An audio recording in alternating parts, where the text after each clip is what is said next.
Good morning everyone. আশা করি তোমরা প্রত্যেকেই ভালো আছো এবং সুস্থ আছো, তাই তো?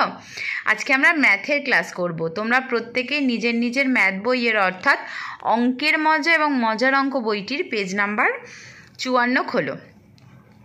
প্রত্যেকে খুলেছো? দেখো, আজকে আমরা নতুন চ্যাপ্টার স্টার্ট করব, মুদ্রার পরিচয় ও তার ব্যবহার, তাই না? কাল আমরা কিছুটা জেনেছিলাম, আজকে আমরা জানবো এবং টাকা পয়সা বিষয়ে জানবো। তো দেখো, আমরা প্রথমেই জানবো যে মুদ্রা কাকে বলে। তো কাকে বলে? যে যার সাহায্যে বা যার বিনিময়ে আমরা জিনিসপত্র কেনা বেচা করি তাকেই বলে মুদ্রা, তাই তো? অর্থাৎ মুদ্রাই হলো জিনিসপত্র বিনিময় ব্যবস্থার প্রধান মাধ্যম। প্রত্যেকটি দেশেরই মুদ্রার প্রচলন আছে। যেমন ধরো আমাদের দেশের আছে মুদ্রার প্রচলন, তাকে কি বলে? টাকা ও পয়সা।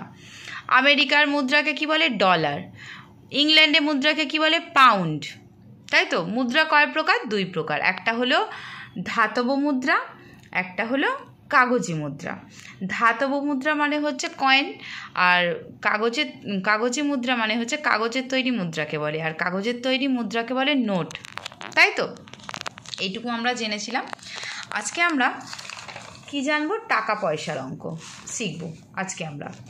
তো তোমরা প্রত্যেকেই হলো পেজ নাম্বার 58, প্রত্যেকে খুলেছ? তো দেখো, আমরা কি জানবো? যে টাকা থেকে পয়সায় কনভার্ট করা এবং পয়সা থেকে টাকা ও পয়সায় কনভার্ট করা শিখব। টাকা থেকে পয়সায় কনভার্ট করতে গেলে অর্থাৎ পরিণত করতে গেলে কি করতে হবে? 100 দিয়ে গুণ করতে হবে। যেমন দেখো, 1 টাকা সমান 100 পয়সা, 2 টাকা সমান 200 পয়সা, 3 টাকা সমান 300 পয়সা। এইভাবে পয়সাকে টাকায় পরিণত করতে গেলে 100 দিয়ে ভাগ করতে হবে। যেমন দেখো, 800 পয়সা সমান কত টাকা কত পয়সা? 100 দিয়ে ভাগ করলাম, ভাগ করে দেখো এটা মিলে গেছে, তাই 8 টাকা বেরিয়েছে। যদি ধরো না মেলে অর্থাৎ অবশেষ ভাগশেষ থাকে, তাহলে ভাগশেষটাকে আমরা পয়সাও ধরবো, ভাগফলটাকে আমরা টাকা ধরবো। ওকে এভরিওয়ান? তাহলে 800 পয়সা সমান 8 টাকা। ওকে, তাহলে পয়সাকে টাকায় নিয়ে যেতে গেলে 100 দিয়ে ভাগ করতে হবে। এবার দেখো, আমরা একের দাগের অঙ্কগুলো করব, তার মধ্যে তোমরা ঘ, উঙা, ছ, ইঙ, ঝ কেটে দাও। ওকে, দেখো কয়েকটা কি বলেছে? 1 টাকায় কটি 1 পয়সা? তো 1 টাকায় 100টি 1 পয়সা, তাই না? কটি ক্ষয়ের দাগেরটা দেখো, কটি 50 পয়সায় 1 টাকা হয়? দুটো 50 পয়সায় 1 টাকা হয়। দুটো 50 পয়সা দিলেই 100 পয়সা, আর 100 পয়সায় 1 টাকা, তাই না? তাহলে দুটো 50 পয়সায় 1 টাকা। এবার দেখো 2 টাকায় কত পয়সা? ভীষণ সোজা, এইমাত্র শেখালাম। 2 টাকা সমান 200 পয়সা।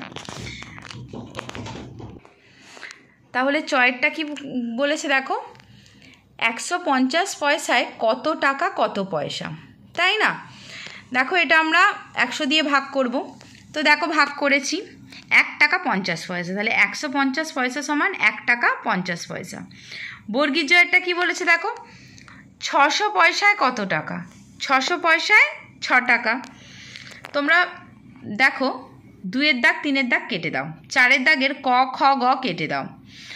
আমরা ক্লাসে করব ঘ আর চ। ওকে, বাদ বাকি তোমাদের HW থাকবে, উঙা, ছ, বর্গীর জ। তো দেখো আমরা 6-এরটা শিখবো একটু। টাকায় পরিণত করা। 6200 পয়সা সমান কত টাকা ও পয়সা? দেখো এটা 100 দিয়ে ভাগ করব, আমাদের 62 টাকা বেরিয়েছে। ঠিক এইভাবেই তোমরা করবে। আশা করি তোমরা বুঝতে পেরেছো। কারোর যদি কোথাও অসুবিধা হয় তাহলে অবশ্যই আমাকে জানাবে, ক্লাসে জানাবে, ফোনে জানাবে। ওকে এভরিওয়ান, ভীষণই সোজা অঙ্ক। এবার যদি কারোর অসুবিধা হয় তাহলে অবশ্যই আমাকে জানাবে। ওকে এভরিওয়ান, গুড বাই।